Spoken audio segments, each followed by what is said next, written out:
আউযু বিল্লাহি মিনাশ শাইতানির রাজিম। বিসমিল্লাহির রহমানির রহিম। লিগ্যাল স্টাডি এইড কর্তৃক ল্যান্ড ভেটিং ক্লাসে ষষ্ঠ ডেতে আপনাদের সবাইকে স্বাগতম জানাচ্ছি। আমি অ্যাডভোকেট মুস্তাক আহমেদ, জেলা ও দায়রা জজ আদালত, ঢাকা। তো আজকে আপনাদের শিডিউলে সিলেবাসে ছিল ডে 6 এর ভেটিং ছিল, তাই তো? ভেটিং এর ক্লাস ছিল, কিন্তু একটানা কিছুদিন আমরা ভেটিং করেছি, যার কারণে ভেটিংটা ড্রপ রেখে আজকে আপনাদের দিয়েছি ফারাইজ ক্লাস। ঠিক আছে, জি স্যার। আজকে আপনাদের ফারাইজ ক্লাস হবে। দেন ফারাইজ ক্লাসের পরে আগামী দিন ডে 7 থাকবে আপনাদের স্পেশাল ভেটিং ক্লাস। এটা কিন্তু লাস্ট ভেটিং ক্লাস। এবং ডে 8 থাকবে সলভিং ক্লাস এবং স্পেশাল শিট নিয়ে আলোচনা হবে। ঠিক আছে, তার মানে আমরা ভেটিং এর ক্লাস আর একটা পাচ্ছি। তো মোটামুটি আপনাদের একটা বেসিক জ্ঞান হয়েছে, এবং আপনারা, আমি বলেছিলাম যে প্র্যাকটিসের উপর সবকিছু ডিপেন্ড করে।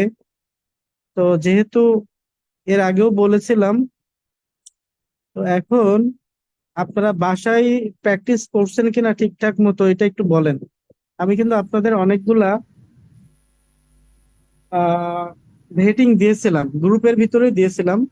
সেটা হচ্ছে সফট কপি দিয়েছিলাম, তাই না? ভেটিং এর কিছু সফট কপি দিয়েছিলাম। অনেকেই প্রশ্ন করেছিল, এসএমএস দিয়েছিল যে স্যার পিডিএফ কেন দিই নাই, তাই না? তো পিডিএফ কেন দিই নাই এটা কিন্তু অনেকেই জানতে চেয়েছিল। তো পিডিএফ না দেওয়ার কারণ একটাই, যে পিডিএফটা আসলে এডিট করা সম্ভব হয় না। তো এই জন্য আমি সফট কপি দিয়েছি। আরো একটা বিষয়, যে এখানে আসলে অনেকগুলো ভেটিং দিয়েছি, 25-30টা ভেটিং আপনাদেরকে দিয়েছি। তো এই ভেটিং গুলা এক একটা করে পিডিএফ করে পাঠানো, এটা অনেক সময় সাপেক্ষ ব্যাপার, তাই না? তো আপনাদেরকে বলেছিলাম যে এটা আপনারা আপনাদের সুবিধার জন্য এমএস এর ওয়ার্ডের কপি আমি দিয়েছি। তো যেহেতু অনেকের পিডিএফ দরকার হচ্ছে এখানে, আপনাদের সবকিছু তো আর গুছিয়ে দেওয়া পসিবল না। এমনি একটা ভেটিং করতে আপনারা জানেন 3-4 ঘন্টা সময় লেগে যায়। তো আপনাদের পিছনে এমনি অনেক হার্ড ওয়ার্কিং করা লাগে, বিশেষ করে এই সমস্ত কোর্স গুলোতে।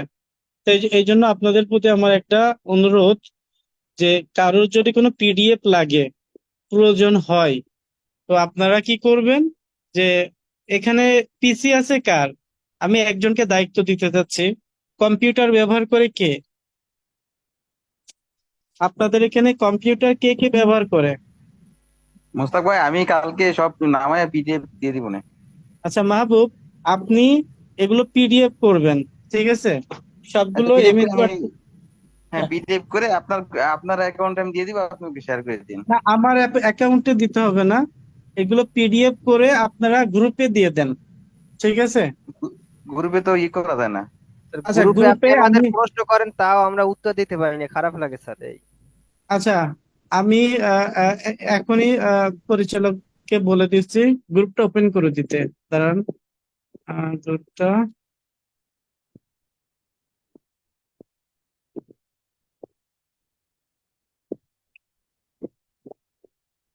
ঠিক আছে, আমি মেসেজ দিয়ে রাখলাম। আপনারা হচ্ছে যে গ্রুপটা আশা করি আপনারা ওপেন পাবেন। এবং যারা আজকের রেকর্ড ক্লাসটা পরিচালনা করবে বা দেখবে, আপনাদের প্রতি বিনীত অনুরোধ, যে যেহেতু একটা গ্রুপ, এখানে ওনাদের ভিতরে অ্যানালাইসিস করার দরকার হয়, আপনারা কি উল্টোপাল্টা নিজেদের ভিতরে কনভারসেশন করবেন না। প্রয়োজনীয় মেসেজ দিবেন। কনভারসেশনের জন্যই হয়তো বা, কেন গ্রুপটার হচ্ছে যে এটা হচ্ছে যে রেস্ট্রিক্ট করা হয়, কারণ হচ্ছে, বিষয়টা হচ্ছে যে অনেকে যদি নিজেদের ভিতরে চ্যাট করি, কথাবার্তা বলি, তাহলে হয় কি, যে আপনাদের জন্য যে গুরুত্বপূর্ণ ক্লাসের যে নোটিশ থাকে বা ইনফরমেশন থাকে, এই বিষয়গুলো অনেক উপরে বা পিছনে পড়ে যায়, অনেক সময় কেউ দেখতে পারে না। যার কারণে প্রত্যেকটা ব্যাচেই এই সিস্টেমটা ওনারা করে থাকেন। ঠিক আছে, এর জন্য যেহেতু আপনারা আশা করি এই বিষয়গুলো অ্যাভয়েড করবেন, যেগুলো প্রয়োজনীয় তথ্য সেগুলো শেয়ার করবেন, তাহলে হয়তোবা গ্রুপটা হয়তোবা সবার জন্য পাবলিকলি করা হবে। ঠিক আছে?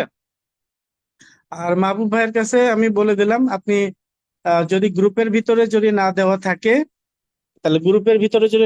থাকে, তাহলে পরে আপনি নিজে পিডিএফ করবেন, পিডিএফ করে আমার নাম্বারে দিয়ে দেবেন। আমার নাম্বার আছে আপনার কাছে, এবং আমার নাম্বারটা আমি গ্রুপে আরেকবার দিয়ে দিচ্ছি। মাহবুব আমাকে দিলে আমি সবাইকে, এটা আমার হোয়াটসঅ্যাপ নাম্বার, আপনারা সবাই আমাকে নক করবেন। মাহবুব আমাকে দিয়ে দিলে যদি গ্রুপ যদি আপনাদের জন্য যদি সুইটেবল না করা হয়, বা যদি টেকনিক্যাল যে কোচিং যে রুলস এটার বাইরে যদি পসিবল না হয়, তো সেই ক্ষেত্রে আমি আমার নাম্বারটা দিয়ে দিয়েছি 01741747405। এটা আমার হোয়াটসঅ্যাপ নাম্বার, সবাই স্ক্রিনশট দিয়ে দিয়ে রাখেন। এই নাম্বারে মাহবুব আমাকে পাঠিয়ে দিবেন, দেন তারপর আমাকে যারা নক করবেন আমি সবাইকে এটা প্রোভাইড করে দেবো। ক্লিয়ার? তাহলে কি সমস্যার সমাধান হইলো? জি স্যার, ক্লিয়ার। ঠিক আছে। তো সবাইকে আমার নাম্বারটা কি পাইছেন, দেখছেন?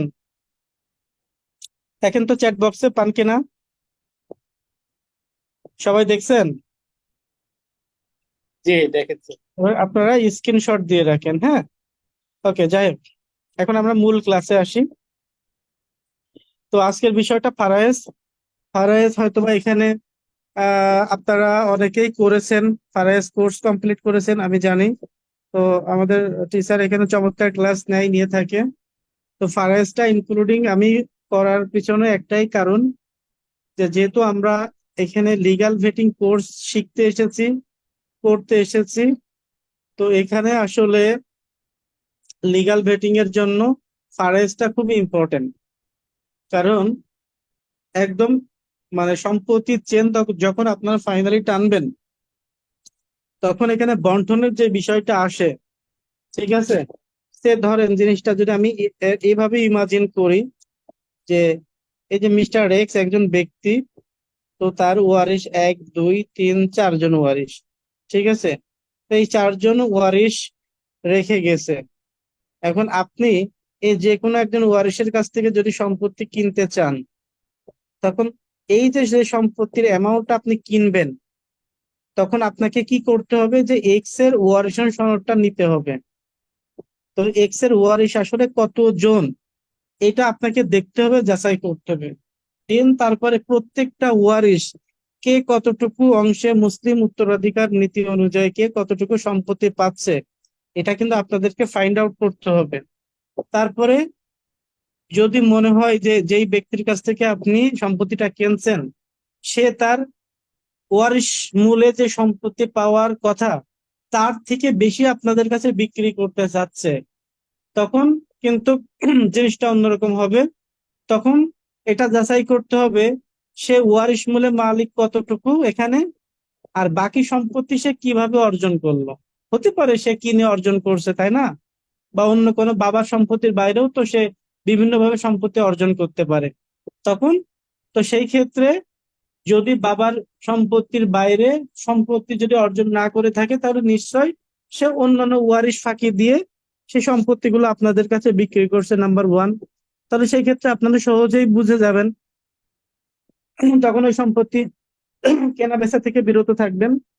আরেকটা বিষয়, যদি ওই ব্যক্তি ডকুমেন্টস দিতে পারে যে বাবার সম্পত্তির বাইরে থেকেও সে সম্পত্তি মালিক হয়েছে কিভাবে, সেটা যদি ডকুমেন্টস দিতে পারে, তাহলে তো আলহামদুলিল্লাহ হয়ে গেল। তো এই জন্য ফারায়েজটা খুবই গুরুত্বপূর্ণ, এটা আমাদের জানতে হবে। তো ফার্স্ট অফ অল, কারা সম্পত্তি পাবে, আমি প্রথমেই সর্বপ্রথম জানতে যাচ্ছি যে আপনারা যারা যুক্ত হয়েছেন এখানে, সবাই কি ফারায়েজের, যেহেতু এখানে কোর্স করেছেন অনেকে, কে কে ফারায়েজের ক্লাসগুলো করেছেন বলেন তো? ইয়ামিন কি ফারায়েজের ক্লাস করেছেন, কোর্স করেছেন এখানে? না স্যার। সুরজ ভাই, পাবেল, শাহরিয়ার ভাই, আপনারা কি করেছেন?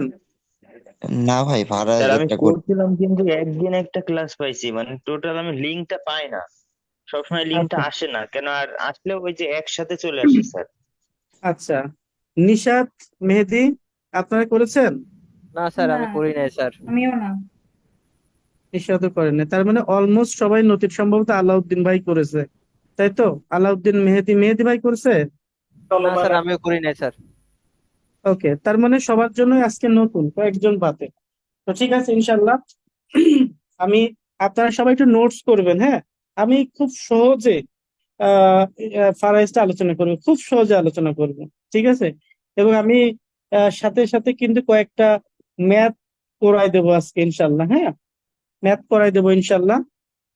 তবে ফারাইজ ক্লাসটা একদিনে তো সম্ভব না, ঠিক আছে।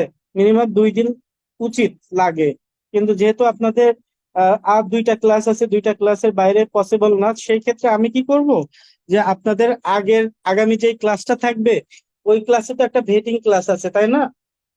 তো এই ভেটিংটা আমি দেখানোর পরে আশা করি ভেটিংটা আপনাদের সবার কি ক্লিয়ার হয়েছে? কি মনে হয়, একটু সবাই বলেন তো, ভেটিংটা কি আপনারা পারেন? বুঝতে পারছেন কনসেপ্টটা? একটু সবাই বলেন। স্যার বুঝতে পারছি কনসেপ্ট স্যার। বুঝতে পারছি, কিন্তু করতে গেলে আবার গুলিয়ে যায়। না, করতে হবে, প্র্যাকটিস করতে করতে ঠিক হয়ে যাবে। স্যার যখন স্যার, দেখবেন এই এগুলো জায়গায় প্র্যাকটিস মেন করবেন। সমস্যা হচ্ছে যে আমাদের যে যে পিডিএফ গুলো দেওয়া হয় স্যার, ওই যে আমাদের খতিয়ান গুলো তারপরে দলিল গুলো আলাদা আলাদা হয়ে যায়। সেক্ষেত্রে আমাদের এক জায়গায় করে দেখতে গেলে সমস্যা হয়। এই এখানে যদি একটা পিডিএফ এ সবগুলো দিতেন স্যার, একটু বেশি ভালো হতো। আমি কিন্তু একটা পিডিএফ এ কোনগুলা, মানে আমি যে ডেটিং গুলো দিই সব তো একটা পিডিএফ এই সবকিছু আছে, ওটার মধ্যে দলিল টলিল সবকিছু আছে।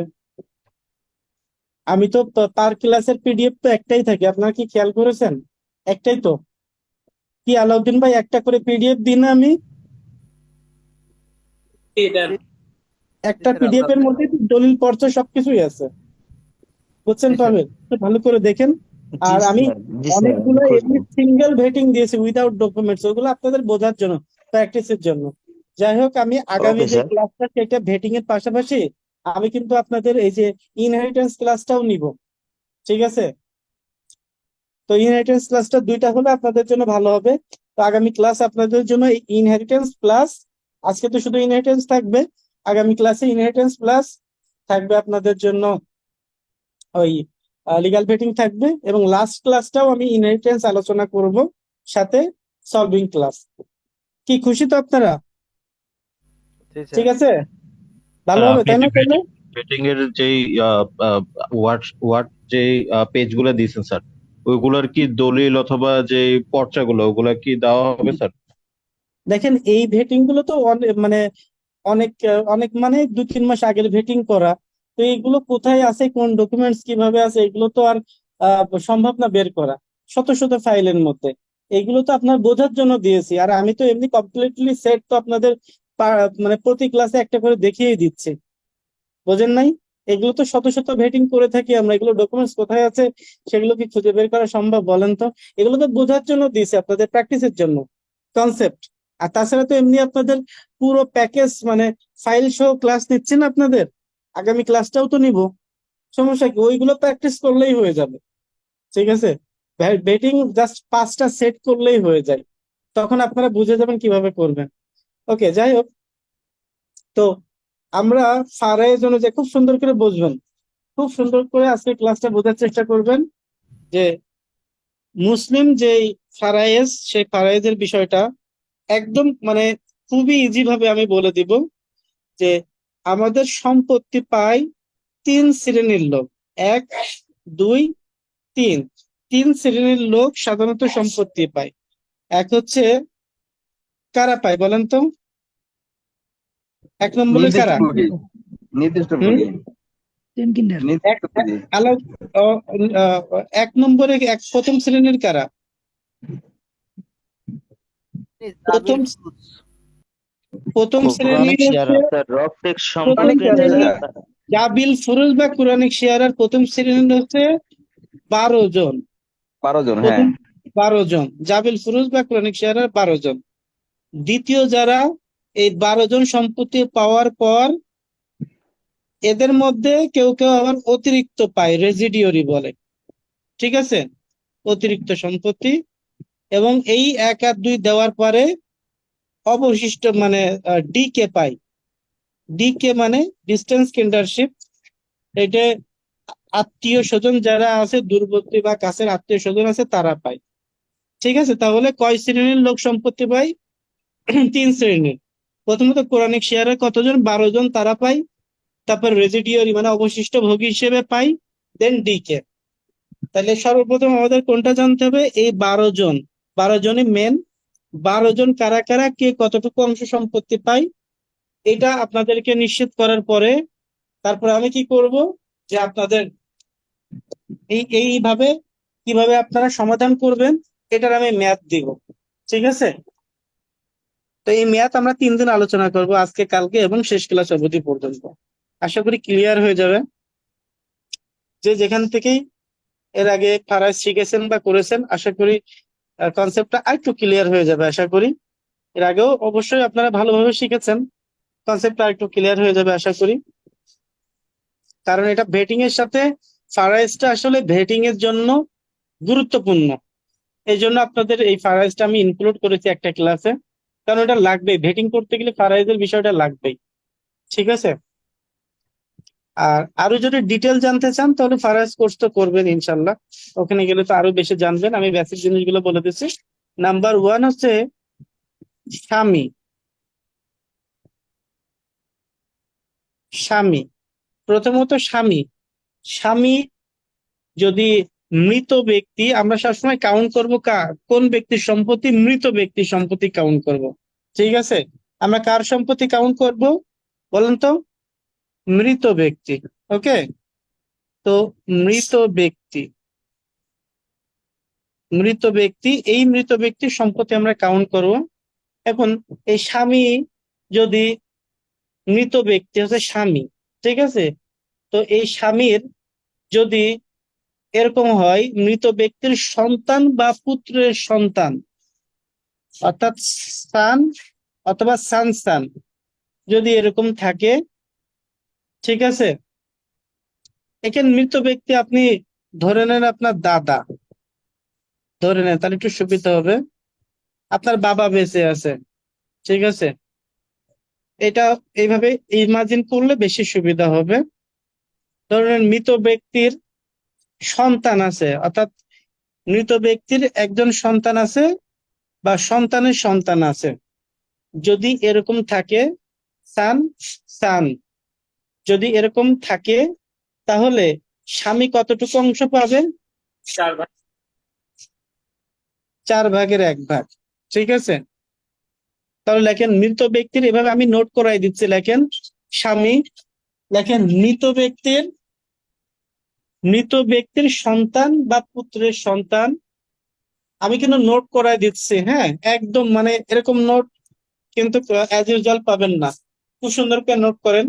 মৃত ব্যক্তির সন্তান বা পুত্রের সন্তান যতই নিম্নগামী হোক না কেন, থাকলে স্বামী 4/1 পাবে। আপনারা কি সবাই লিখছেন? সবাই সবাই একটু কষ্ট করে নোট করবেন যে মৃত ব্যক্তির সন্তান বা পুত্রের সন্তান যতই নিম্নগামী হোক না কেন, স্বামী 1/4 পাবে।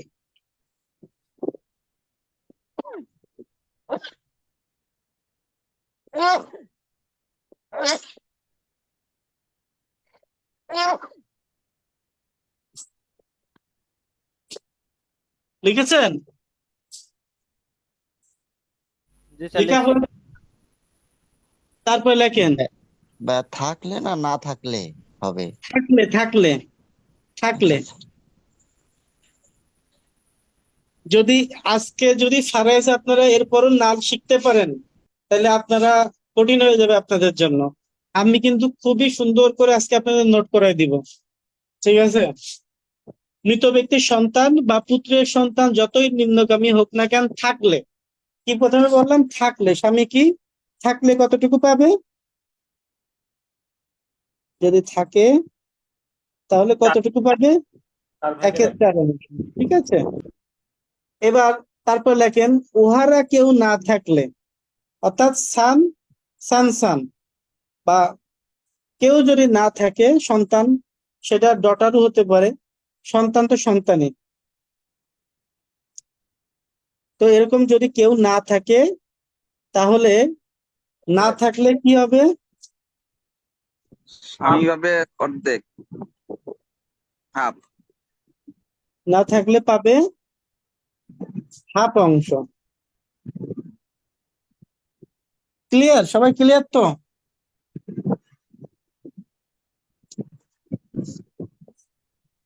স্যার নিম্নগামী বলতে এখানে কি বোঝানো হয়েছে? ওই যে নিম্নগামী মানে এই যে সান, তারপর সান এরা নিম্নগামী, সন্তান, সন্তানের পরে সন্তানের সন্তান, যতই আচ্ছা নিম্নগামী হোক না কেন। ঠিক আছে? তারপরে একটা নোট লেখেন পাশে, যে কেউ অংশচ্যুত করতে পারে না, মানে স্বামীকে কেউ অংশচ্যুত করতে পারে না, মানে স্বামী সম্পত্তি পাবেই।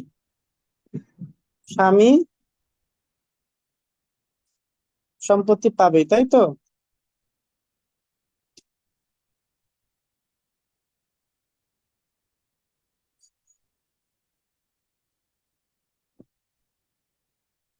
ক্লিয়ার?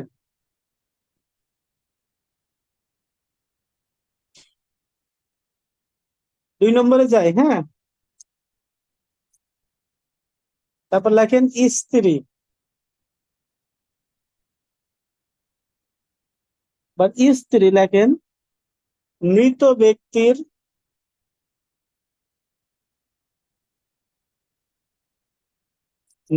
ব্যক্তির সন্তান বা পুত্রের সন্তান,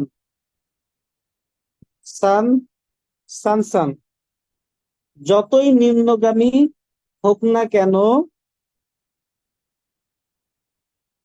থাকলে, এখানেও কি সন সান বা সান যদি থাকে, যতই নিম্নগামী হোক না কেন থাকলে স্ত্রী পাবে 8/1। ঠিক আছে? এবং উহারা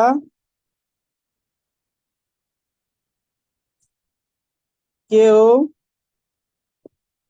না থাকলে স্ত্রী পাবে 4/1। তারপরে এখানেও নোট করেন, স্ত্রীকেও কেউ অংশচ্যুত করতে পারবে না, স্ত্রীকেও কেউ অংশচ্যুত করতে পারবে না। তারপরে 3 নম্বর হচ্ছে পিতা। স্বামী গেল, এবার পিতা। মৃত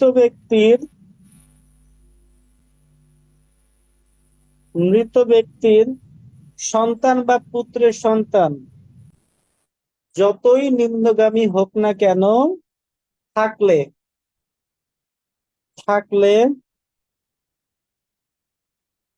পিতা কতটুকু পাবে? 1/6 পাবে। 1/6। 1/6। ঠিক আছে?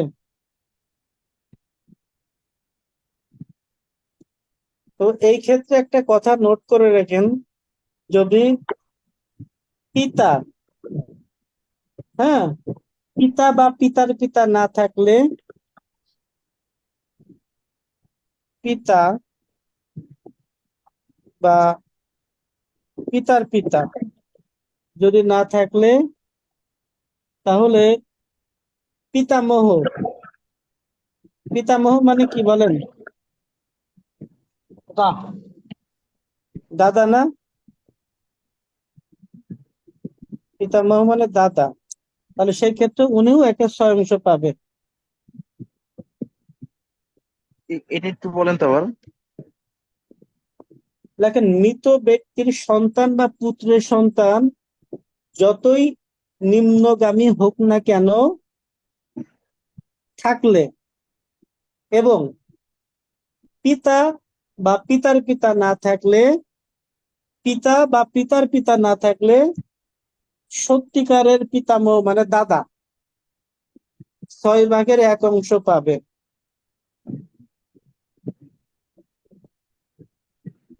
ঠিক আছে? এবং এই একটা মজার বিষয়, এই যে দাদা কিন্তু সম্পত্তি পাচ্ছে 1/6 তাই তো? কিন্তু উনি কিন্তু আর একটু সম্পত্তি পাবে। এটা কি লিখলাম বলেন তো?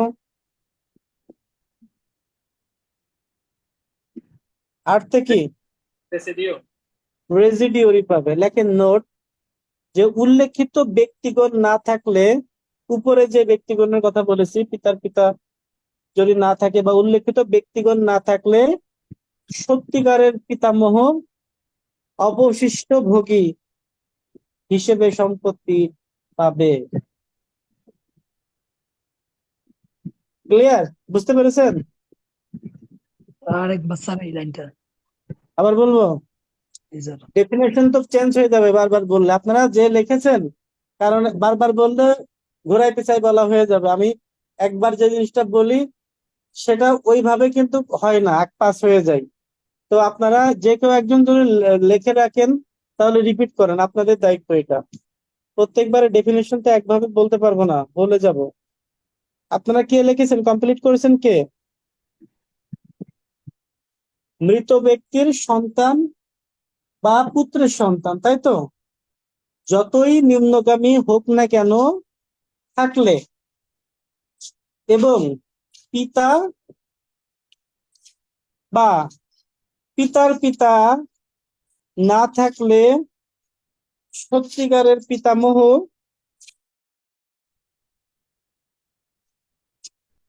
কতটুকু পাবে? 1/6। 6/1 ঠিক আছে। উল্লেখিত ব্যক্তিবর্গ না থাকলে, ঠিক আছে,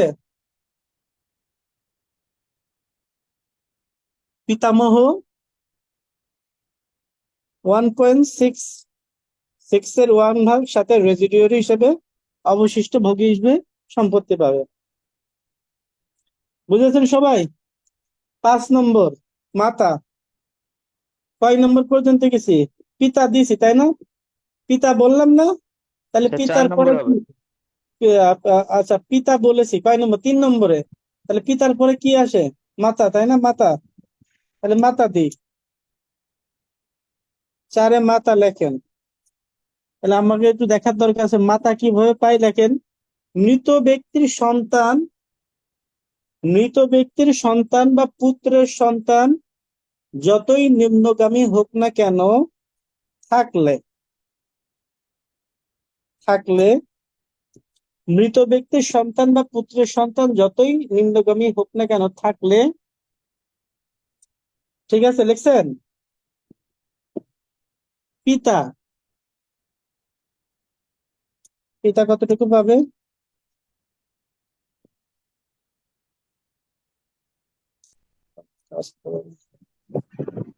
ছয় ভাগের একের এক ছয় ভাগ পাবে, 1/6 পাবে। ঠিক আছে।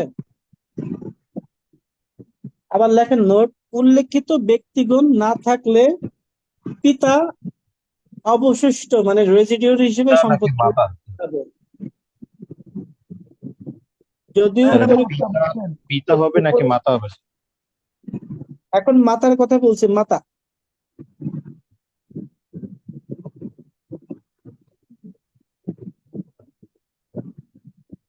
মাতার কথা বলছে নাকি? কোনটা বলছে, পিতা না মাতা? স্যার কোনটা? মাতা স্যার, হবে। এমনি মাতার কথা মাতা বলতেছিলেন, বাট বলছেন আপনি পিতা বলছিলেন স্যার। আচ্ছা, পিতা বলেছে? না, আগে তো পিতা বলছেন, এটা মাতা বলতেছেন। না না, আমি বলছি স্বামীর পরে স্ত্রী বলেছি, তাই তো? জি স্যার, পিতা শেষ, পিতা শেষ, 4 নম্বর মাতা ও হবে। পিতা শেষ, পিতা তো তাহলে শেষ, পিতার পরে তাহলে দাদা বলতে হবে, সিরিয়ালে যাব। তাহলে লেখেন দাদা, সত্যিকারের পিতামহ। তাহলে ভুল হয়েছে একটু, দাদা দাদা দিয়ে লেখি একটু, হ্যাঁ দাদা লেখেন, একটু কাটাকাটি করেন, কারণ সিরিয়ালে গেলে আপনাদের জন্য ভালো হবে। পিতার পরে দাদা লেখেন, সত্যিকারের পিতামহ এইভাবে লেখেন, সত্যিকারের পিতামহ।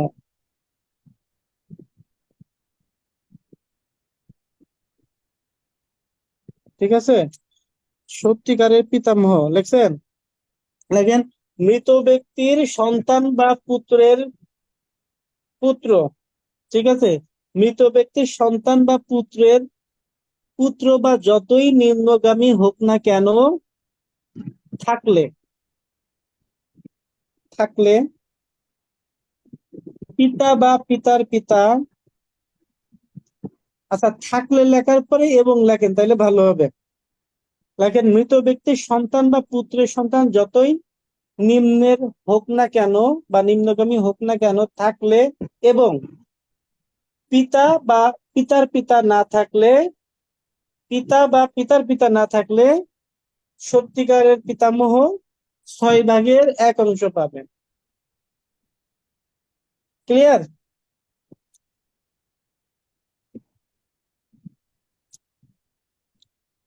স্যার এই পিতার পিতাই তো দাদা হয়ে যাচ্ছে।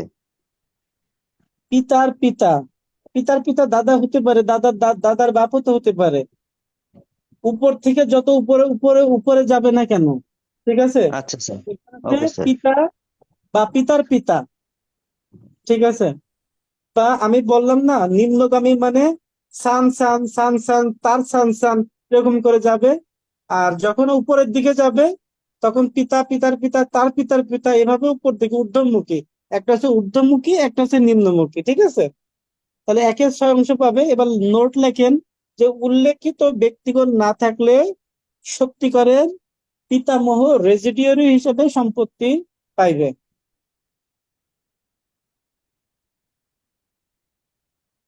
আরেকটা নোট লেখেন ওই ইসের মধ্যে, এটার মধ্যে একটা নোট লিখবেন খুব গুরুত্বপূর্ণ, সেটা হচ্ছে লিখবেন যে পিতা বা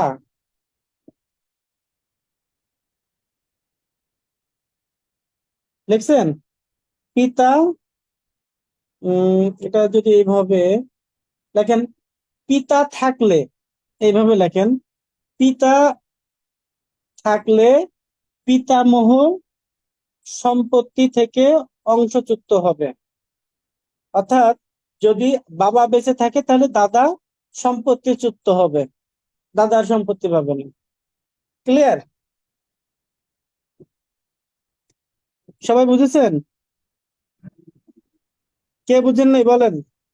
যদি পিতা জীবিত থাকে তাহলে পিতামহ সম্পত্তিচ্যুত হবে। তাহলে এভাবে বলতে পারি, যদি ইংরেজিতে বলতে চান যে a father is excluded by his father, ঠিক আছে? Father is excluded by his father, পিতার দ্বারা পিতার বাবা বঞ্চিত হবে, সম্পত্তি পাবেন। এবার লেখেন পরবর্তীতে মাতা, কয় নম্বর সিরিয়াল? এবার কত লিখবো? মাতা, মাতা কয় নম্বর সিরিয়ালে যাবে? 4-এ? 5 নম্বর। 5-এ? তাহলে 5-এ একটু বলেন, রিপিট নাই হয়ে যাবে, হ্যাঁ? কারণ 12 জন তো উল্টো পাল্টা হতে পারে, আপনারা একটু সিরিয়াল গুলো ধরায় দেন। তো এখানে লেখেন মৃত ব্যক্তির সন্তান বা পুত্রের সন্তান, মৃত ব্যক্তির সন্তান বা পুত্রের সন্তান যতই নিম্নগামী হোক না কেন থাকলে এবং এবং 2 বা ততোধিক 2 বা ততোধিক ভাই বোন থাকলে মাতা পাবে 6/1, অর্থাৎ 1/6 পাবে। এবং উল্লেখিত ব্যক্তিগণ যদি না থাকে এবং 1 ভাই বোন থাকলে, মাতা 3/1 পাবে, কেউ তাকে অংশচ্যুত করতে পারবে না। একটু কঠিন স্যার, মনে হলো? স্যার এই লাইনটা আবার একটু বললে ভালো হইতো। উল্লেখিত আবার বলবো যে মৃত ব্যক্তির সন্তান বা পুত্রের সন্তান যতই নিম্নগামী হোক না কেন থাকলে এবং দুই বা ততোধিক, দুই বা ততোধিক, দুইজনও থাকতে পারে বা তার বেশি থাকতে পারে। দুই বা ততোধিক ভাই বোন থাকলে, ভাই বোন থাকলে মাতা 6/1 পাবে। এবং উল্লেখিত ব্যক্তিগণ না থাকলে, উল্লেখিত ব্যক্তি মানে কারা? ওই ভাই বোন। এরা যদি না থাকে এবং এক ভাই, এক ভাই প্লাস এক বোন যদি থাকে, তাহলে সেই ক্ষেত্রে মাতা মোট সম্পত্তির 1/3 পাবে। ক্লিয়ার? তাহলে মাতা কিন্তু দুই ভাবে সম্পত্তি পাচ্ছে, 1/6 1/3। কখন পাচ্ছে 1/6? কখন পাচ্ছে? যদি সন্তান বা পুত্রের সন্তান যতই নিম্নগামী হোক না কেন যদি থাকে, এবং দুই বা ততোধিক যদি ভাই বোন যদি থাকে, বা দুইজনের বেশি ভাই বোন যদি থাকে, তাহলে 1/6 পাবে। এবং এই উল্লেখিত যে উপরের ভাই বোন যদি না থাকে, শুধুমাত্র এক ভাই এক বোন যদি থাকে, অর্থাৎ কোনো বাবা মার যদি একটা ছেলে একটা মেয়ে থাকে, তাহলে সেই ক্ষেত্রে মাতা 1/3 অংশ পাবে। এর থেকে কিন্তু ক্লিয়ার করা খুবই কষ্ট, তারপরেও যদি না বুঝেন বলেন, কে বোঝেননি বলেন। এই পাবেল, বুঝা যাচ্ছে? জি স্যার, ক্লিয়ার। কারিয়ার ভাই, কারিয়ার ভাই বোঝেন? ইয়ামিন ভাই, মেহেদি, জিয়ান ভাই, বুঝতে পারছেন? ভাই আমি একটা মাহবুব, প্রশ্ন করতাম ওই, হ্যাঁ ভাই, ওই যে এক ভাই এক বোন, মানে যদি ভাই এ বোন পাগল একজন ছেলে, করে থাকে। পাগল ছেলে, একদম তো সোজা, বিষয়টা মাথার মধ্যে নিতে হবে। যদি এরকম থাকে, মাতার একাধিক সন্তান আছে, একাধিক সন্তান কি, দুই বা ততোধিক, দুই বা ততোধিক, দুই তিনটার বেশি, তাহলে সেই ক্ষেত্রে মাতা 1/6 পাবে। আর যদি আচ্ছা, মাতার একটা ছেলে একটা মেয়ে, এক ভাই এক বোন, মানে একটা মার যদি দুটো সন্তান থাকে, একটা ছেলে বা একটা মেয়ে থাকে, তাহলে মাতা 1/3 পাবে। মানে একজন এক ভাই এক বোন থাকলে মাতা বেশি সম্পত্তি পাবে, আর যদি হ্যাঁ, ততোধিক 1/3 থাকে তাহলে পাবে। কম আর পাবে। যদি একাধিক ভাই বোন থাকে ওদের বা তার সন্তান থাকে, তাহলে 1/6 এক এক পাবে। ছয় ভাই পাবে, জি স্যার। এক ভাই এক বোন তো তাহলে একাধিক হয়ে গেল। না না, দুই এক বা ভাই একজন এক বোন, ততোধিক, একটা ভাই আমি একটা বললাম বোন। দুই বা ততোধিক ভাই বোন, জি। আচ্ছা, দুই বা ততোধিক ভাই বোন। আর যদি এক ভাই এক বোন থাকে, দুটো কি এক কথা হলো? এক ভাই অবলিক এক বোন, মানে ভাইও থাকতে পারে বা বোন থাকতে পারে, কিন্তু একজন হবে সন্তান, এরকম কিছু হ্যাঁ একটা। হ্যাঁ, এক ভাই বোন, এক ভাই বোন, কথাটা হবে এরকম, এক ভাই বোন। মানে এটা হ্যাঁ, এক ভাই বা এক বোন যেটাই থাকুক, হ্যাঁ, মানে তার এক সন্তান যদি ভাই একজন হয়। এক ভাই বোন। হ্যাঁ, মানে এইটাই আমি। একজনই থাকবে, তাই তো? হ্যাঁ, এক ভাই বোন, ঠিক আছে। আর একাধিক থাকলে, দুই বা ততোধিক যদি থাকে, তাহলে 1/6। এবার কি কি বললাম, কি কি বলেছে বলেন তো? স্বামী, স্বামীর সাথে স্ত্রী বলেছে, তারপরে মনে হয় পিতা বলেছি, পিতার সাথে দাদা বলেছি, তাই তো? জি। তারপরে মাতা বলেছি, মাতার সাথে কি বলবো, মাতা, দাদি, সত্যিকারের মাতা মহি। মাতা মহি মানে কি? দাদি। দাদি না? তাই তো? মাতা মহি মানে কি? দাদি তো, তাই তো? তাহলে লেখেন মাতা মহি। মাতা মহি মানে কি? দাদি, সাথে কিন্তু আবার নানি তো বোঝায় নাকি? হুম হুম। ঠিক বললাম? নানিও বোঝায়, আবার দাদিও বোঝায়, সত্যিকারের মাতা মহি যেহেতু। তো লেখেন যে মায়ের দিক থেকে, তাহলে এইভাবে লিখি, মায়ের দিক থেকে এবং পিতার দিক থেকে। মায়ের দিক থেকে হলে মাতামহী কে? নানি। আর পিতার দিক থেকে হলে মাতামহী কে? দাদি। দাদি। ঠিক আছে? ক্লিয়ার তো? আমার কথা কি বুঝতে পারছেন সবাই? সত্যি জি স্যার, বুঝতে পারছি। ক্লাস কি বোরিং লাগছে? শেষ করে দিব? স্টোরি শেষ না করে স্যার, দিব? হ্যাঁ, না স্যার। কি সবার কি বোরিং লাগছে ক্লাস? না স্যার। না না না, আমি কিন্তু আপনাদের সব থেকে সহজ ভাবে বুঝিয়ে নোট করে দিচ্ছি, এর থেকে আর সহজ কি হবে? আমার তো মনে হয় স্যার, না। স্যার এটা কি পরবর্তীতে পিডিএফ করে দেওয়া সম্ভব স্যার? এ ভাই, তাহলে তো আবার নতুন করে শিট বানাতে হবে ভাই, এত আপনারা লিখে নেন, এত পিডিএফ কেন রে ভাই? স্যার বল, আমরা তো লিখছি স্যার। এত কষ্ট করা কি সম্ভব নাকি বলেন তো? এত রিকোয়ারমেন্ট দিলে পারবো? কন, এত তো সম্ভব না। আমি এই জন্য তো আপনাদের মুখে মুখে বলে দিচ্ছি, আপনারা নোট করে নেন না কেন ভাই? স্যার নিচ্ছেন লিখছি তো? স্যার, বলেন। আবার পিডিএফ করা আবার কষ্ট, এটা কি সম্ভব বলেন?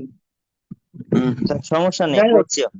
সত্যিকারের মাতামহী লেখেন, মায়ের দিক থেকে মাতা এবং পিতার দিকে মাতা বা পিতা না থাকলে,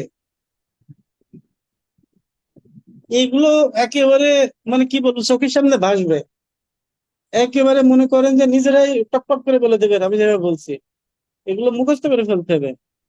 দেখেন, মায়ের দিক থেকে মাতা এবং পিতার দিক থেকে মাতা বা পিতা না থাকলে সত্যিকারের মাতামহী পাবে 6/1 1/6, তাই তো? তাহলে বিষয়টা কি? মায়ের দিকে মা বর্তমান থাকলে কি বোঝাচ্ছে? নানি, তাই তো? আর বাবার দিক থেকে কি বলছে? দাদি। তবে এখানে একটা কথা আছে, লেখেন, নোট করেন, যে মায়ের দিকে যদি মা থাকে তাহলে নানি সম্পত্তি কি পাবে? মনে করেন মা বেঁচে জীবিত আছে, তাহলে কি নানি সম্পত্তি পাবে? না পাবে না। সবসময় একটা জিনিস খেয়াল রাখবেন, যে আপার আপার আপার যে ক্লাস থাকে, বর্তমান ক্লাস যদি থাকে তাহলে আপার ক্লাসটা বঞ্চিত হয়। অর্থাৎ বাবা যদি বেঁচে থাকে দাদা সম্পত্তি বঞ্চিত হবে,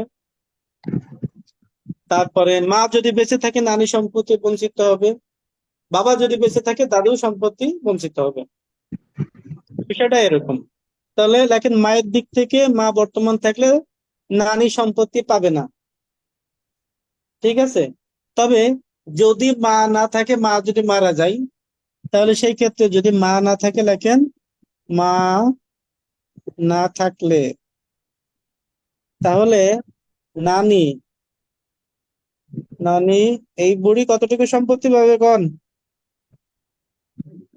1/6 6/1 ঠিক আছে, ক্লিয়ার? এবার যদি এরকম হয়, পিতার দিকে পিতা বা মাতা বর্তমান থাকলে, ঠিক আছে, দেখেন, পিতার দিক থেকে পিতা বা মাতা বর্তমান থাকলে দাদি সম্পত্তি তো পাবে না, তাই তো? পিতার দিক থেকে যদি এরকম কাউন্ট করেন, তাহলে পিতা বা মাতা যে কেউ একজন বর্তমান থাকলে, অর্থাৎ আপনার বাবা অথবা আপনার মা, দুইজনই আছে, তাহলে তো দাদি সম্পত্তি পাবে, তাই না? কথা কয়েন, পাবে স্যার। তাই দাদি সম্পত্তি পাবে?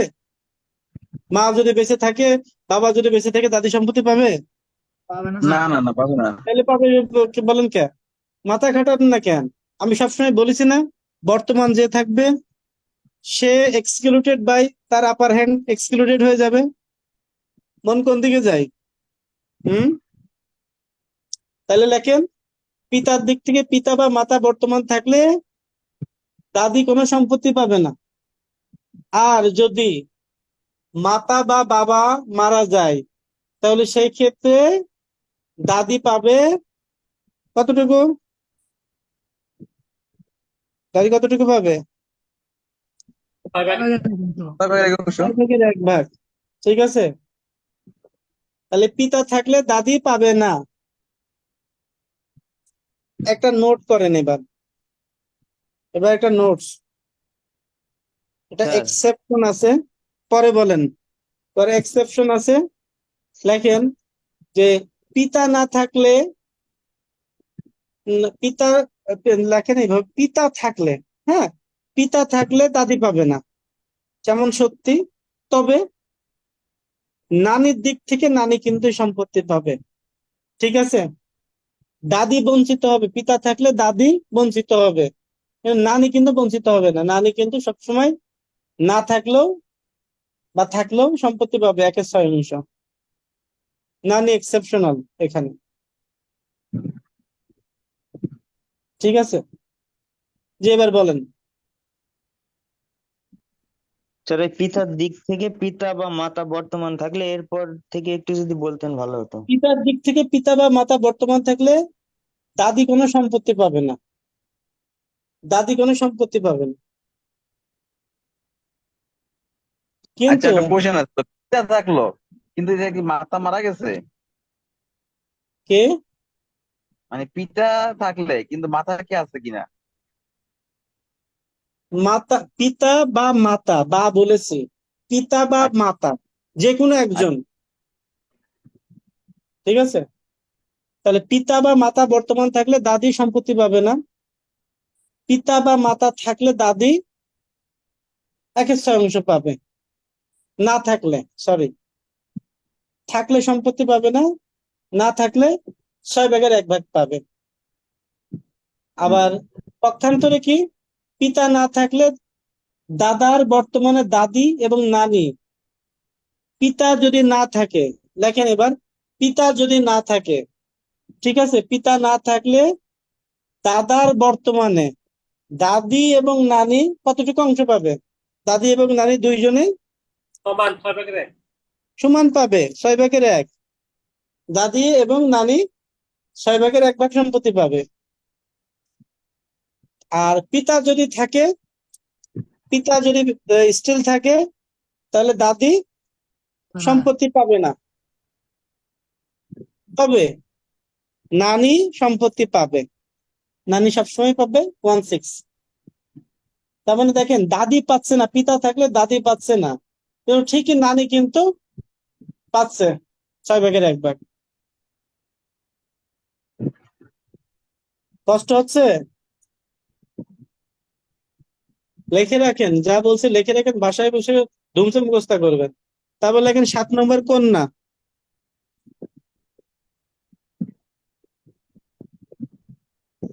কন্যা নিয়ে একটা গান আছে না, কিছুদিন আগে একটা গান বেরোলো, পারেন গানটা? কি আলাউদ্দিন ভাই, শুধু পড়লেই হবে? মাঝে মাঝে গান গাইতে হবে নাকি? কন্যা নিয়ে একটা গান আছে না, কি গান কোন? ভুল করিস না। কি গান? হুম, কি মাহবুব, গানটা কি গান ছিল? হ্যাঁ, জানি না তো কোনটা। ওই যে একটা কন্যার ছিল তোমার কন্যারে কন্যা। তোর রূপের মধু, আছে না একটা গান? তারপর আবার, শুনিনি। তারপর আবার রিসেন্টলি বলছে আমরা দিলাম কন্যা তারা দিল বন্যা, তাই না? এটা কিন্তু সেই কন্যা না, তাই তো? আমরা দিলাম কন্যা তারা দিল বন্যা, তাই না? এই সমস্ত প্রবাদ বাক্য তো হচ্ছে এখন, কি ওই কন্যা আবার মনে করেন না। তাহলে দেখেন, মৃত ব্যক্তির কোনো পুত্র, দেখেন মৃত ব্যক্তির কোনো পুত্র না থাকলে, ঠিক আছে, কন্যা একজন হলে, কন্যা যদি একজন হয় তাহলে হাফ অংশ পাবে। মৃত ব্যক্তির যদি পুত্র না থাকে, শুধুমাত্র কন্যা আছে, কন্যারা কিন্তু ভাই না থাকলে কন্যা কিন্তু সব সম্পত্তি পায় না, যদি না বাবা হেবা করে দেয়। যদি শুধু কন্যা থাকে, সেই কন্যার সম্পত্তি, অর্থাৎ মনে করেন যে বাবার একটা মাত্র সন্তান আছে, তার কন্যা, কন্যা কিন্তু হাফ সম্পত্তি পাবে, আর বাকি সম্পত্তি কিন্তু তার জ্ঞাতি গোষ্ঠী, তার চাচার সন্তানেরা পেয়ে যায়, ঠিক কিনা? বাবা মাও পায়। যদি বাবা তার সন্তানকে লিখে দিয়ে যায় বা হেবা করে দিয়ে যায়, তাইলে কন্যা পাবে, তাই তো? তাছাড়া এই জন্য দেখবেন যাদের 2 কন্যা 3 কন্যা আছে, বাবারা বেঁচে থাকতে থাকতেই সন্তানকে সম্পত্তি দিয়ে যায়। না হলে চাচারা এসে ভাগ বসাবে তো, তাই না? তাহলে লেখেন মৃত ব্যক্তির কোনো পুত্র না থাকলে কন্যা একজন হলে হাফ অংশ পাবে, এবং কন্যা একাধিক যদি থাকে, মনে করেন দুই দুটো তৃতীয়াংশ তিনটে কন্যা, তাহলে কত দুই পাবে? দুই তৃতীয়াংশ 2/3।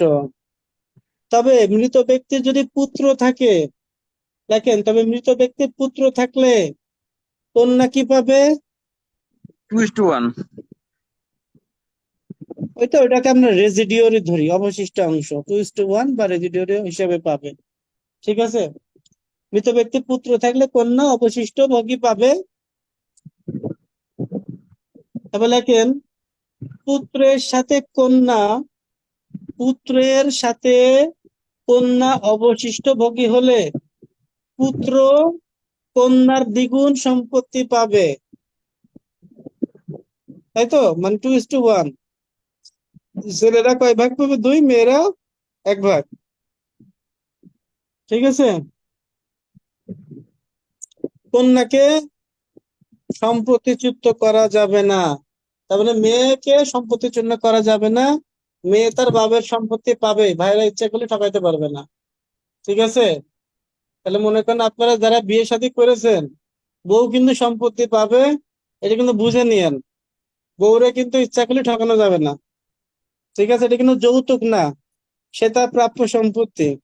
নিতে হবে তো? কি আলাউদ্দিন ভাই, নিতে হবে না সম্পত্তি? সম্পত্তি কি ছাড়া যাবে? না কখনো না। বউ সম্পত্তি পাবে তো? জি। এটা নিতে হবে না, নাকি উধার দিয়ে দেবেন? নিয়ে নিতে হবে। ঠিক আছে মেহেদী ভাই, পাবেল, বউর সম্পত্তি কিন্তু নিতে হবে। এটা কিন্তু কোরআন দিয়েছে। মহৎ হওয়া যাবে না, মহৎ হওয়ার দিন শেষ, তাই তো? জি স্যার। তারপরে এক্সেপশন লেখেন আছে। না, নিয়ে নিতে হবে। এটা বউর সম্পত্তি পাবেন আপনারা। ঠিক আছে? তারপরে লেখেন পুত্রের কন্যা,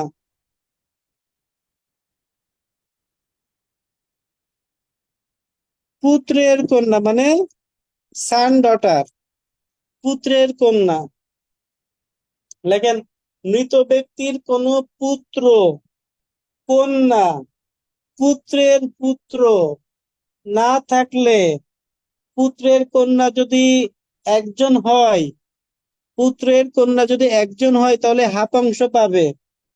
পুত্রের কন্যা যদি একাধিক হয়, তাহলে 3/2 অংশ পাবে। আবার বলবো, বলেন স্যার। মৃত ব্যক্তির কোনো পুত্র, কন্যা, পুত্রের পুত্র না থাকলে পুত্রের কন্যা যদি একজন থাকে, তাহলে হাফ অংশ। পুত্রের কন্যা যদি একাধিক থাকে, 3/2 অংশ। আবার লেখেন মৃত ব্যক্তির এক কন্যা থাকলে, মানে মৃত ব্যক্তি যে মারা গেছে তার যদি এক কন্যা রেখে যায়, ঠিক আছে, থাকলে ওই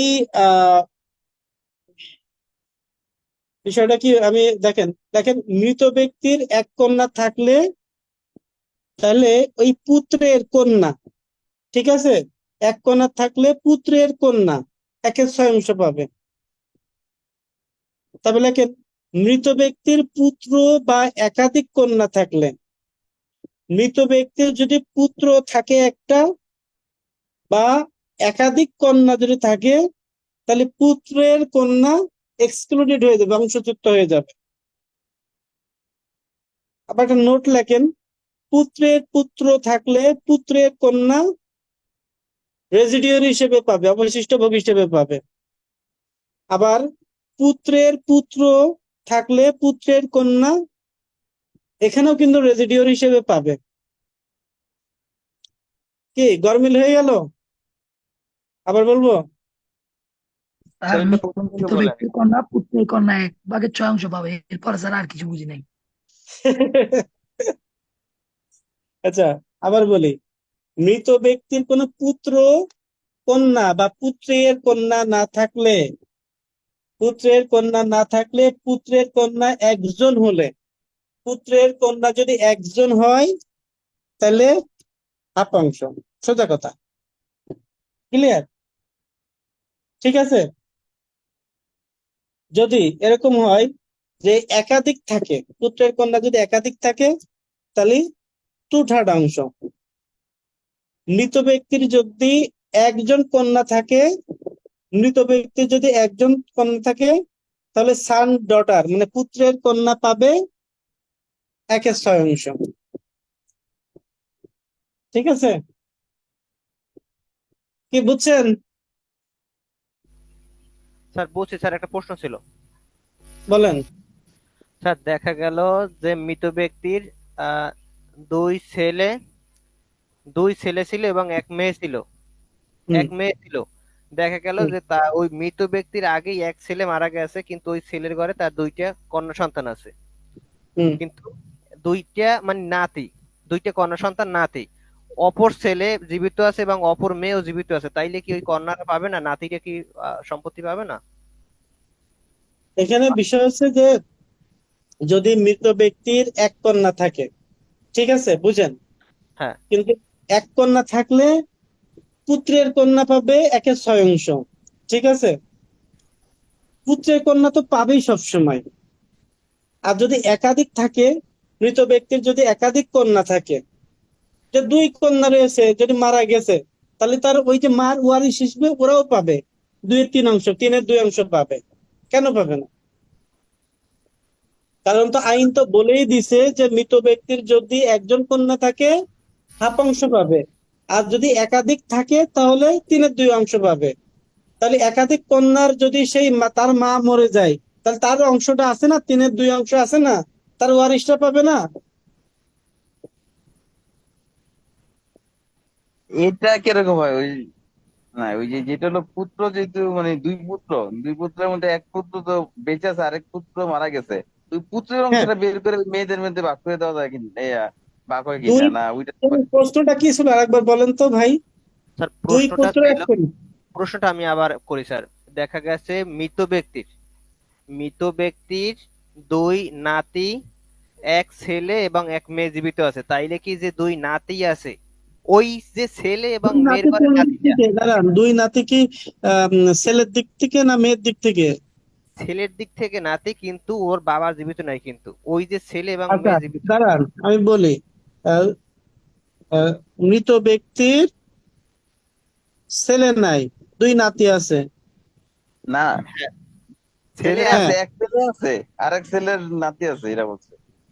না না, উনি আরেক বলছে ছেলে, যে এরকম বলছে, মৃত ব্যক্তির দুই নাতি আছে, ছেলে মারা গেছে, আর এক ছেলে বেঁচে আছে। আরেক এক ছেলে ছেলে বেঁচে বেঁচে আছে, আছে, হ্যাঁ, এক ছেলে বেঁচে আছে। আর একটা আচ্ছা, মেয়ে এক বেঁচে আছে। এক ছেলে প্লাস এক মেয়ে, তা কি হচ্ছে বলেন। এখন ওই বুঝলি? নাতিটা পাবে নাকি? আচ্ছা, তো এখন এই যে মৃত ব্যক্তির বাবা তো,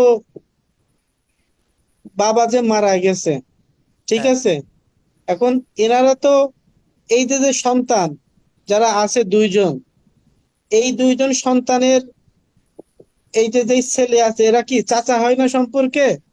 হ্যাঁ, আর এই যে বোন রয়েছে, এটা তো ফুপি হয়। ফুপি হয়।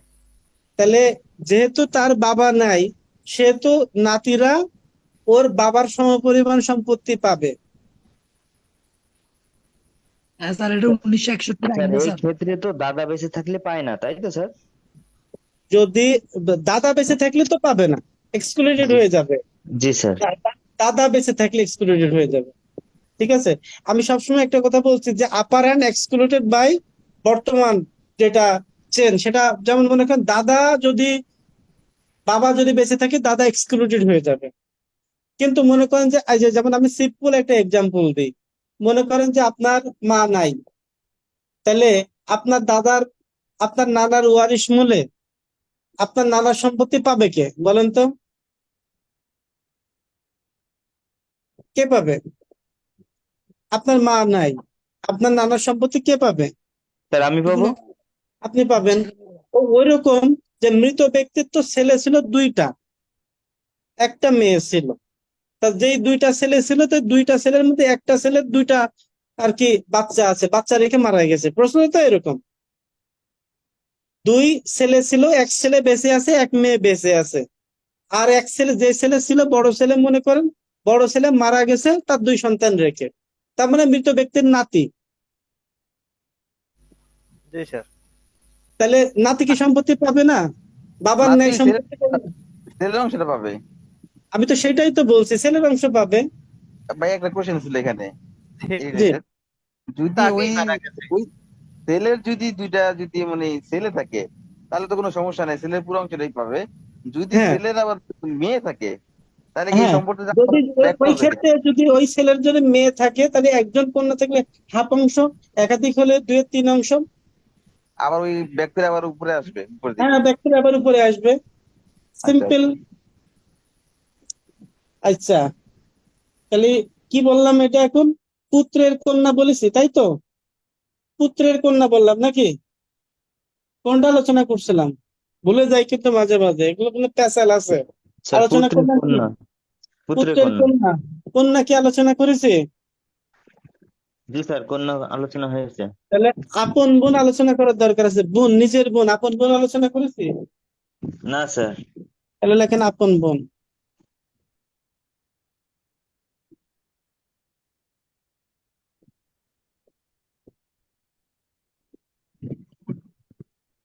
এই আলাউদ্দিন ভাই, আপনি না ফারাইজ কোর্স করেছেন, তাহলে পারছেন না কেন? কোথায় পাচ্ছি না, এটা চলমান আছে, কোর্স শেষ হয়নি এখনো। হ্যাঁ, কোর্স এখনো শেষ হয়নি, চলমান। কয়টা ক্লাস হয়েছে? 3টা 4টা হয়েছে মনে হয়। যাক, মাশাল্লাহ, তাহলে তো আপনার আরো অনেক সুবিধা হচ্ছে, তাই না? জি জি। আপনি তো একেবারে 100-এ 100 স্কোয়ার না কাটিয়ে না। দেবেন একেবারে। লেখেন। তাহলে আপনি তো শিখাইতে পারেন, আপনি তো আগে অলরেডি শিখে ফেলেছেন, এবার আপন বোনের অংশটা বলে ফেলেন। বলেন, আপন বোন কিভাবে সম্পত্তি পায়? আপন বোন, আলাউদ্দিন। আপন হ্যাঁ। বোন যদি তার কোনো ছেলে মেয়ে থাকে, আবার হুম। ভাই 2 ভাগের 1 অংশ পাবে। কত পাবে? 2 ভাগের 1 হাফ পাবে। এখানে হাফ পাবে। আপন সূত্রের। বোন থাকলে, একজন থাকলে হাফ পাবে, জি জি জি। একাধিক থাকলে তখন 2/3। 2/3। জি। আচ্ছা।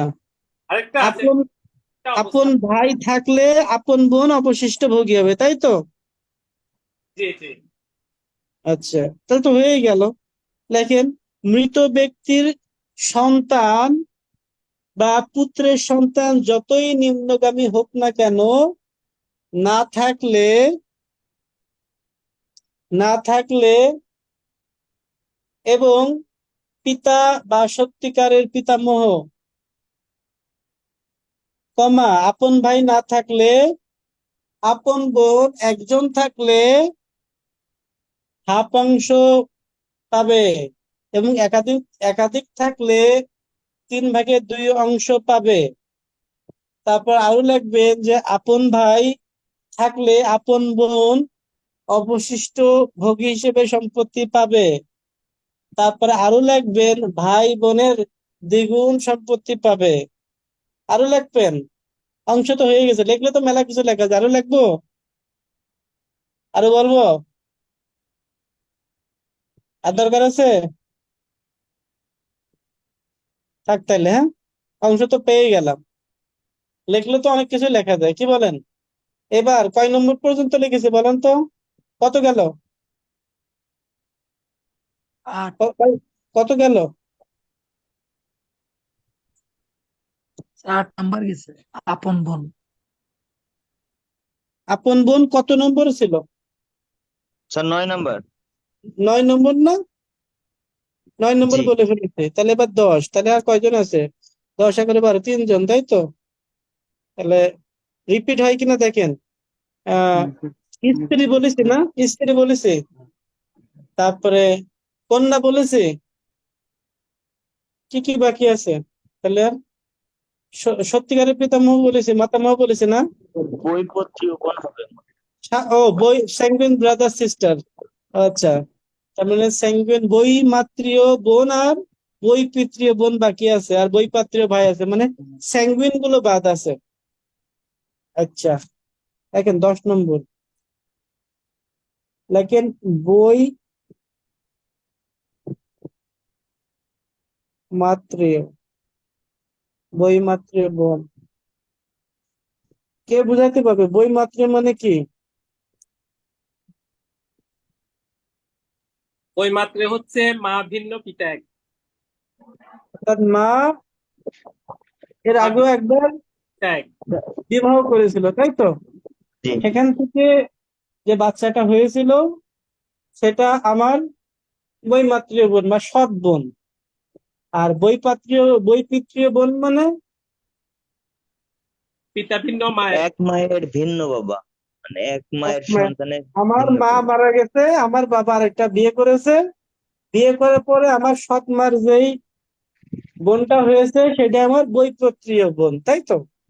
জি আর বৈপিত্রীয় ভাই মানে কি? আমার বাবা আরেকটা বিয়ে করেছে, আমার নতুন মার আরেকটা সন্তান হয়েছে ছেলে, সেটা আমার বৈপাত্রীয় ভাই।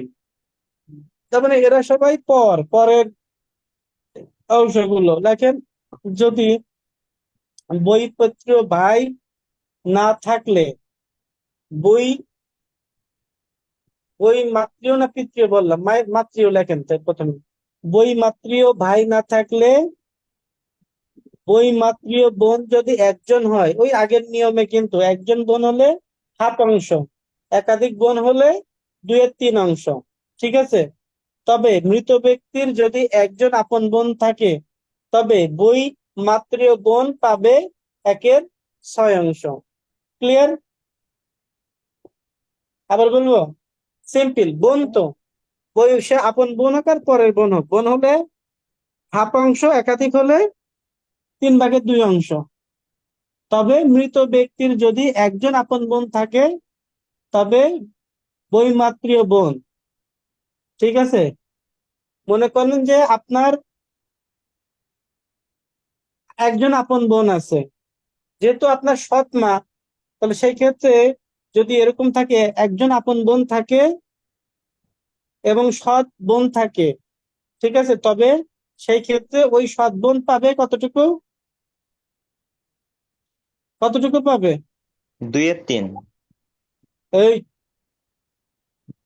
সৎ বোন, বৈমাত্রীয় বোন পাবে 6/1 অংশ, 6/1 অংশ, ঠিক আছে? জি জি। 6/1 অংশ। এবারে আসেন বই পিতৃয় বোন, এটা 11 নম্বর।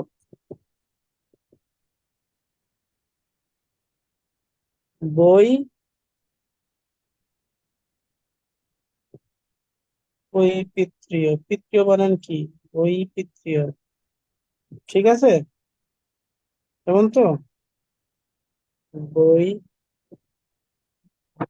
পিতৃয়, লেখাগুলো কেমন যেন হয়ে যায় ডিসপ্লে দেখতে, নিজের লেখা নিজেই তো বুঝিনি। বই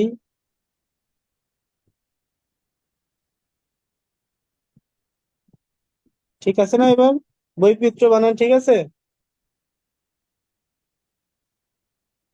এই যে বই পিতৃয় বোন।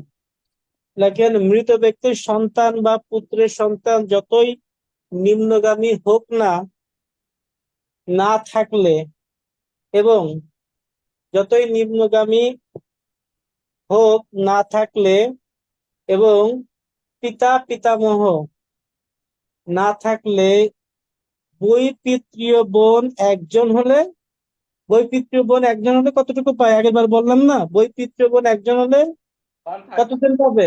1/6, 6/1। 1/6। জি স্যার। 6/1। একাধিক হলে আরো একাধিক হতে কতজন পাবে? 2/3। একাধিক হলে 1/3। এই জায়গাটা ঠিক আছে? জি স্যার। বৈপিত্র একজন হলে একাধিক 1/6, আর একাধিক হলে 1/3। সুন্দর করে মুখস্থ করে ফেলবে। লাস্ট 12 নম্বরে কি? বই পিতৃয়, বৈপিত্রীয় ভাই, বৈপিত্রীয় ভাই লেখেন এভাবে, মৃত ব্যক্তির সন্তান বা পুত্রের সন্তান যত নিম্নগামী হোক না কেন না থাকলে, কি না থাকলে, নিম্নের হোক না কেন না থাকলে, এবং পিতা বা সত্যিকার পিতামহ যতই ঊর্ধ্বগামী হোক না কেন না থাকলে, বৈপিত্রীয় ভাই একজন হইলে একের 6 অংশ, একাধিক হলে একের 3 অংশ। আপনারা সংক্ষেপে লেখেন বৈপিত্র ভাই একজন হলে একের 6, একাধিক হলে একের 3, ব্যাস শেষ। এই ছিল হচ্ছে 12 জনের কিচ্ছা কাহিনী। ঠিক আছে, একদম মুখস্থ করে ফেলতে হবে। ঠিক আছে, তো আজকে শুধুমাত্র আলোচনা করে দিলাম অংশগুলো। আগামী দিন আপনাদের এই অংশগুলো সুন্দর করে নোটস করে মুখস্থ করে আসবেন। আগামী ক্লাস আমি পড়া ধরবো। ঠিক আছে, আগামী ক্লাসে কি থাকবে, সূত্রগুলো মুখস্থ করতে হবে, সাথে সূত্রের আলোকে 2-একটা আমি ম্যাথ দেখাবো, মানে প্রবলেম সলভ দেখাবো, সাথে রিলেভেটিভ ক্লাস। আগামী ক্লাস সপ্তম দিনের ক্লাস, ডে 7। তার মানে ডে 7 মানে আপনাদের এটা মনে করেন শেষ ক্লাস। ঠিক আছে, ডে 7 মনে করেন আপনাদের লাস্ট ক্লাস, আর অষ্টম ক্লাস তো সলভিং ক্লাস হবে। তার মানে এই ক্লাসে সর্বোচ্চ উপস্থিতি থাকতে হবে। ডে 7-এ আমি আপনাদের ফারাইজের একেবারে মোটামুটি সূত্রগুলো মুখস্থ করিয়ে ছাড়বো, এবং কি করবো সাথে ম্যাথমেটিক্স যে প্রবলেম সলভ আছে আমি অনেকগুলো প্রবলেম সলভ দিয়ে দিব। আমি আপনাদের কিছু প্রবলেম দিয়ে দিচ্ছি, আপনারা লিখতে পারবেন, হোমওয়ার্ক দেবো,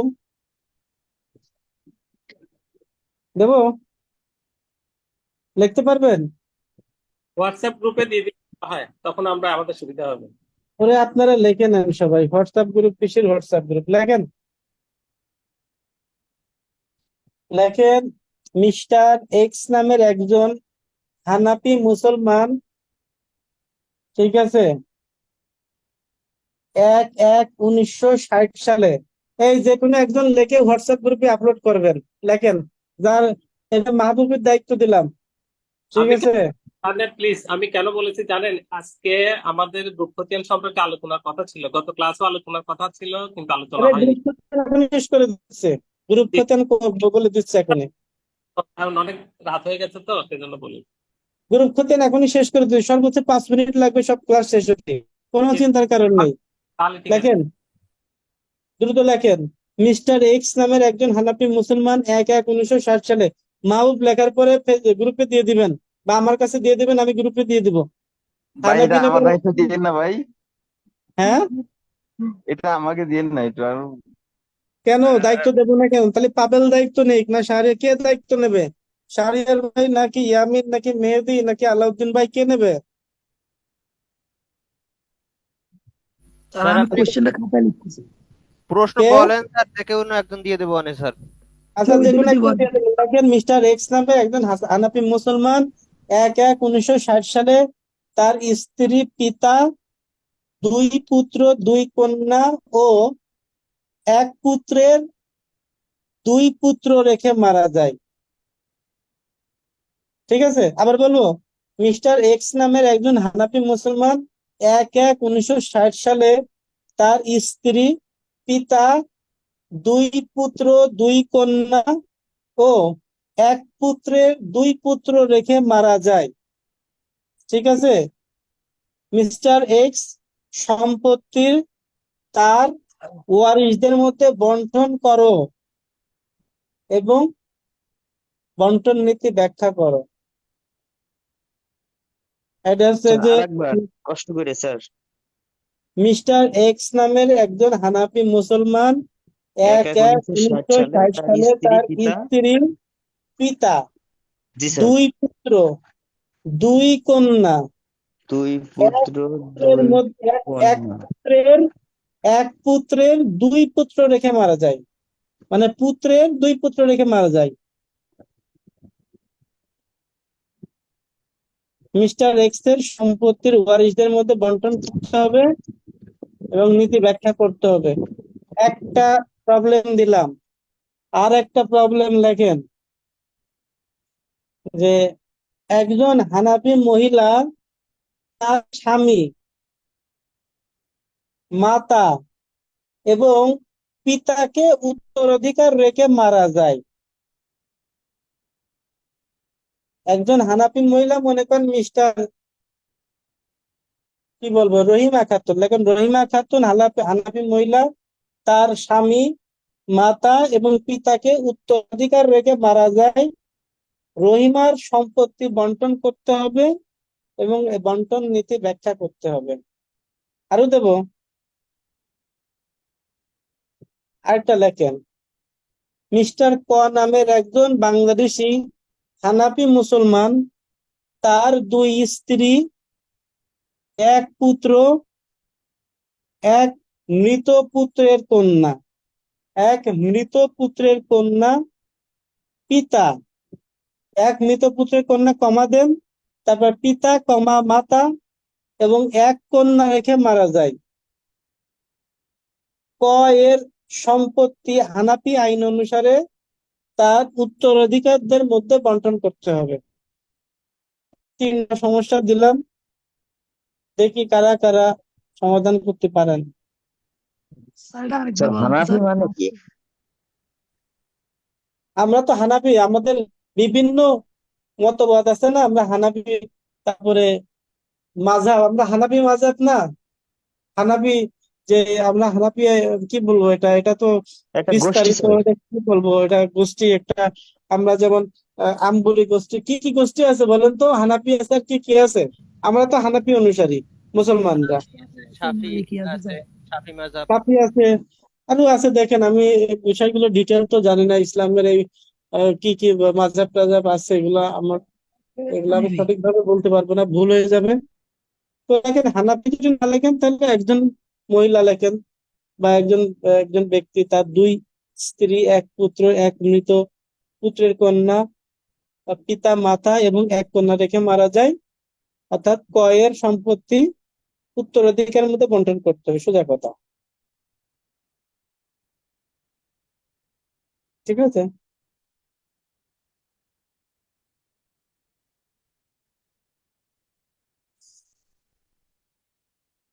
পারবেন তো? তাহলে এই এই হচ্ছে থাকলো। এবার আমি ওই আপনাদের ইয়েটা দেখাচ্ছি, আহ কি বলে, বেটিং, তাই না? বেটিং এর এটা বিষয়টা কি একেবারে পানির মতো সোজা। আমি আপনাদের হোমওয়ার্ক দিয়েছিলাম, আপনারা করেননি তাই না? করেছেন? আমি করেছি তো, আমি আপনাকে পাঠিয়েছি। এটা একটু ভুল আছে আমার মনে হয়, আমি সঠিকটা বলে দিচ্ছি। চেষ্টা করেছেন, ভালো হয়েছে। একটু বলে দিই তাহলে, দেখেন আহ এটা একটু বের করি আগে, দাঁড়ান, কোনটা দিয়েছিলাম,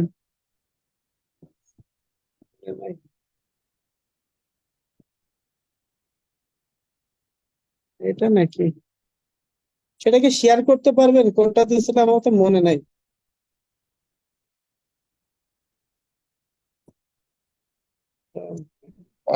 1185 মনে হয়, এই যে কোয়েশ্চেন নাম্বার। দাঁড়ান আমি একটু দেখি। আহ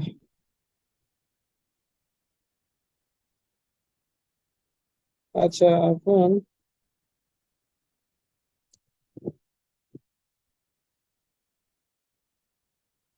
আচ্ছা আমি ইয়ে দেখাচ্ছি, আমার স্ক্রিনশট মারা ছিল।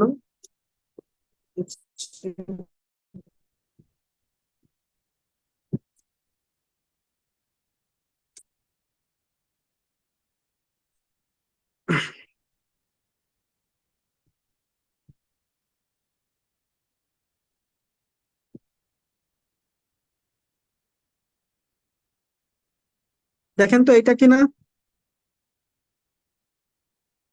হ্যাঁ, এটাই এটাই। এটা তো, তাহলে আমি এখানে গ্রুপ খতিয়ানটা কিভাবে বের করবো আমি দেখাই দিই। এটা হচ্ছে, আমি স্ক্রিনশট মেরে রাখছিলাম এটা।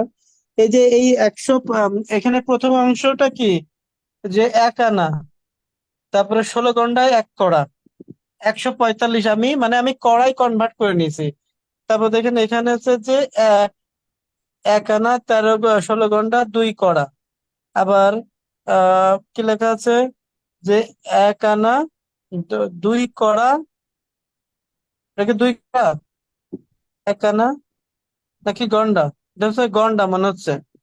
এক আনা 5 গন্ডা 1 কড়া এরকম হবে মনে হয়। এক আনা 5 গন্ডা বোঝা যাচ্ছে না, তাহলে প্রথমটাই ধরি, প্রথমটা ধরেই করি। এই 145 আমরা কিসে কনভার্ট করলাম বলেন তো? ওটাতে করাতে কনভার্ট করেছে।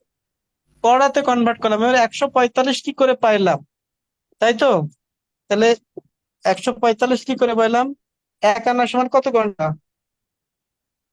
স্যার 145-এর হিসাব তো আমরা বুঝছিলাম গতদিনকার, কিন্তু আমরা হিসাব করে পাইছিলাম 3.49 না যেন কত, কিন্তু আপনি বলছিলেন 8.78 হবে, এটা নাকি আমাদের ভুল ছিল। হ্যাঁ, সেটা ভুল ছিল তো আপনাদের। আমি পুরোটাই বের করে দিচ্ছি। আমি পুরোটাই বের করে দিচ্ছি, দেখেন।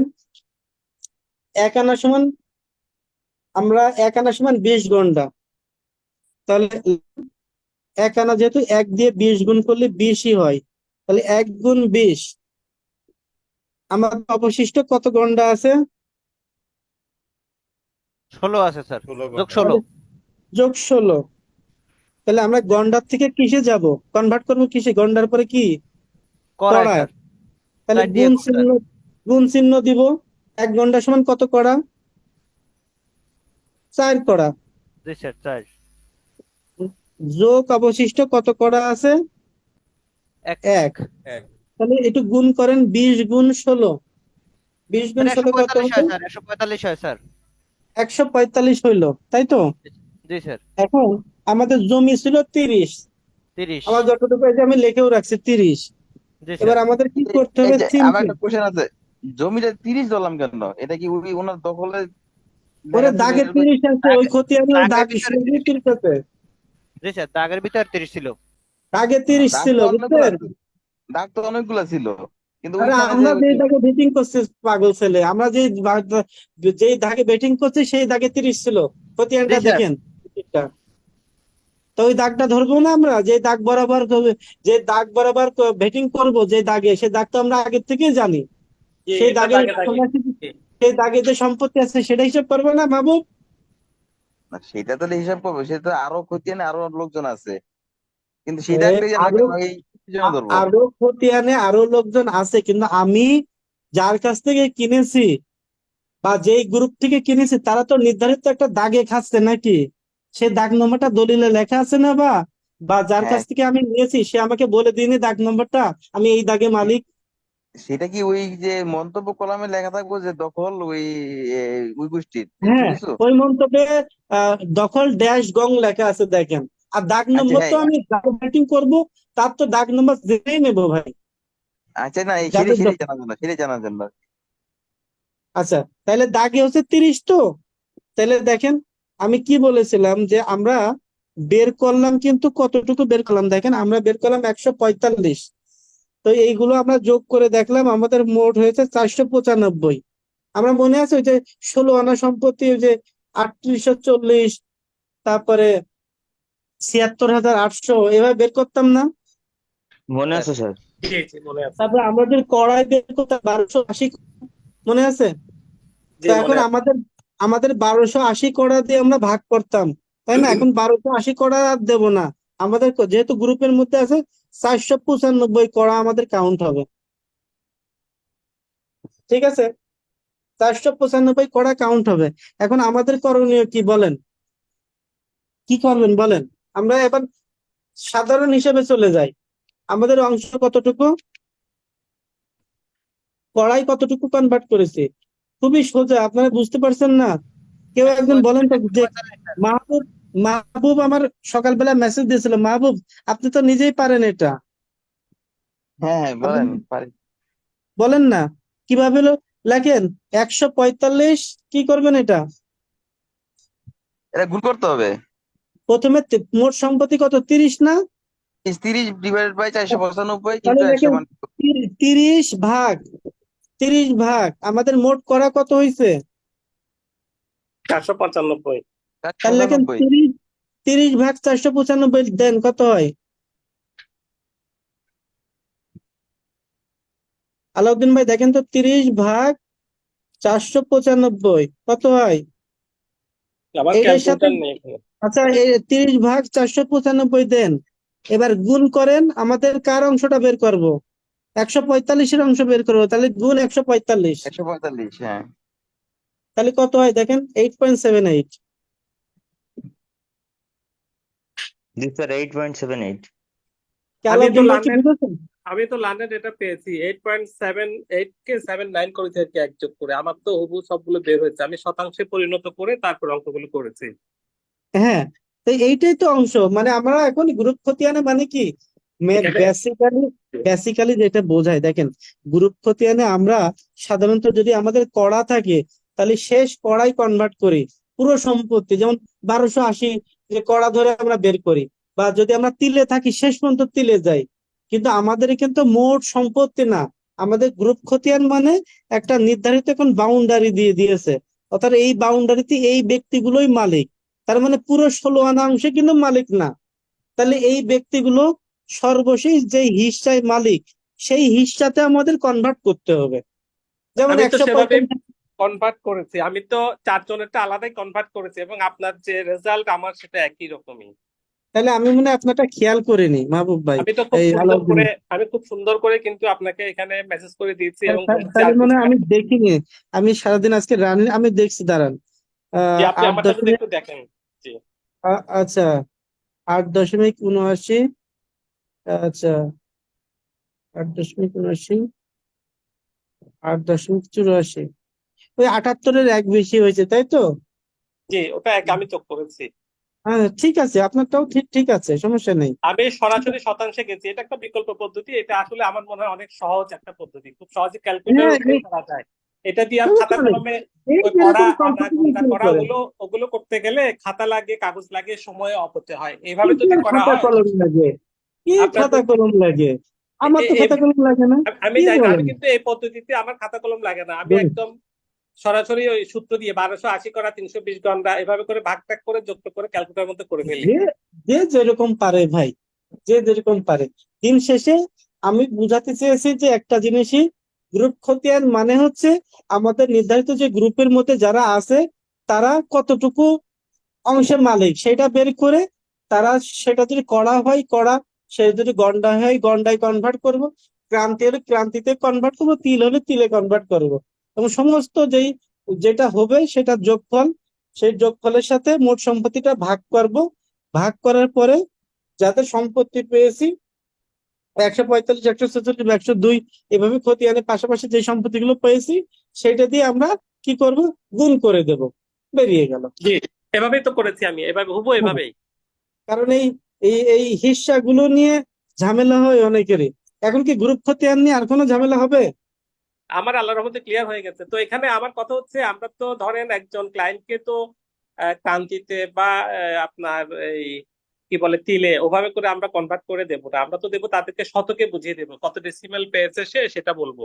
তো হ্যাঁ, সুতরাং আমি শতকে নিয়ে গেছি, শতকে করে অঙ্কটা করে ফেললাম, আলাদা আলাদা ইন্ডিভিজুয়ালি বের করে 30 দিয়ে গুণ করে ব্যাস, টোটাল আমার 30 শতক মিলেও গেছে। ইয়ে ভাই, আলাউদ্দিন ভাই, আমি আসলে আপনারটা মানে খেয়াল করিনি, আমি ওই সময় আমি একটু আজকে মামলা ছিল তো অনেক প্রেশারে ছিলাম, আমি খেয়াল করতে পারিনি, দেখতে পারিনি, এই জন্য আমি বুঝতে পারিনি। আপনারটা সঠিক হয়েছে ভাই, থ্যাংক ইউ সো মাচ, খুব সুন্দর হয়েছে। Thank you. মাহবুবের মেসেজ পাইছিলাম, মাহবুবেরটাও খুব সুন্দর হয়েছে। আর কেউ মেসেজ দেয়নি, পাবেলের মেসেজ আশা করেছিলাম, পাবেল দেয়নি। মেহেদি ভাইয়ের মেসেজ আশা করেছিলাম, মেহেদি ভাইও দেয়নি। শাহরিয়ার, ইয়ামিন ভাই, আপনাদেরও আশা করেছিলাম, আপনারাও দেন নাই হোমওয়ার্ক। এটা হইলো, বলেন তো? যাই হোক, তো এই আর কি।